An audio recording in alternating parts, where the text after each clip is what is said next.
بسم اللہ الرحمن الرحیم۔ میرے پیارو، سابق آسمانی کتابوں میں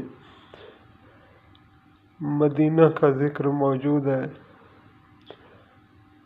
کہ جب مکہ والے اللہ کے آخری پیغمبر کی قدر نہیں کریں گے تو آپ اس کھجوروں والے بستی میں تشریف لے جائیں گے۔ میرے پیارو، مدینہ والوں کی طلب اور صدق کیا تھا کہ آپ علیہ الصلوۃ والسلام ابھی وہاں پہنچے نہیں تھے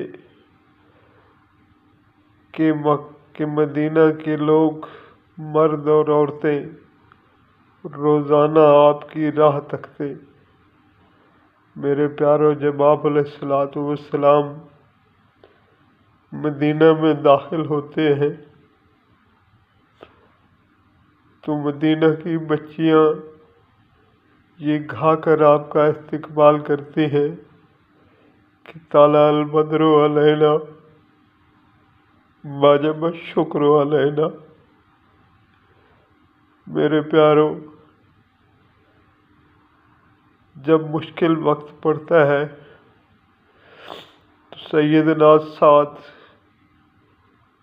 جو مدینہ کے سرداروں میں سے ہیں، جناب رسول اللہ صلی اللہ علیہ وسلم سے عرض کرتے ہیں کہ ہم اپنے خون کا آخری قطرہ تک آپ کے لیے بہا دیں گے۔ میرے پیارو، وہ دو چھوٹے چھوٹے سے لڑکے معاذ اور معوذ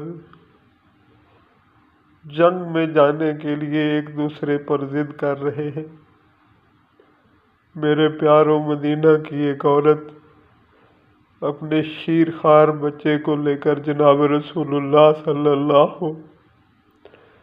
علیہ وآلہ وسلم کے پاس حاضر ہوتی ہے اور عرض کرتی ہے، یا رسول اللہ صلی اللہ علیہ وسلم، اس بچے کو جنگ کے لیے قبول فرمائیں۔ میرے پیارو، نبی علیہ الصلوۃ والسلام اس سے پوچھتے ہیں کہ یہ کیا کام آئے گا؟ تو وہ ماں کہتی ہے کہ یہ میرا لخت جگر بطور ڈھال کے کام آ جائے گا۔ میرے پیارو، عمر بن جموح جیسا صحابی جو اپنے جوان بچوں کو میدان جنگ میں بھیج رہا ہے، لیکن اس کی بیوی اسے غیرت دلا رہی ہے، عمر بن جموح جو معذور ہے، اللہ سے دعا کرتے ہیں کہ اے اللہ، مجھے اس گھر میں واپس نہ لے اور مجھے اپنے راستے میں قبول فرما لے۔ میرے پیارو، غزوہ حنین میں جب مال غنیمت اللہ کے پاک پیغمبر نے مکہ والوں میں تقسیم کیا تو مدینہ والوں سے کہا کہ لوگ تو مال لے جائیں گے لیکن تم اپنے ساتھ اللہ کا پیغمبر لے جاؤ گے۔ میرے پیارو، یہ ان کی طلب صادق تھی۔ میرے پیارو، اللہ ہمیں حضور سے ایسی محبت عطا فرمائے، آمین۔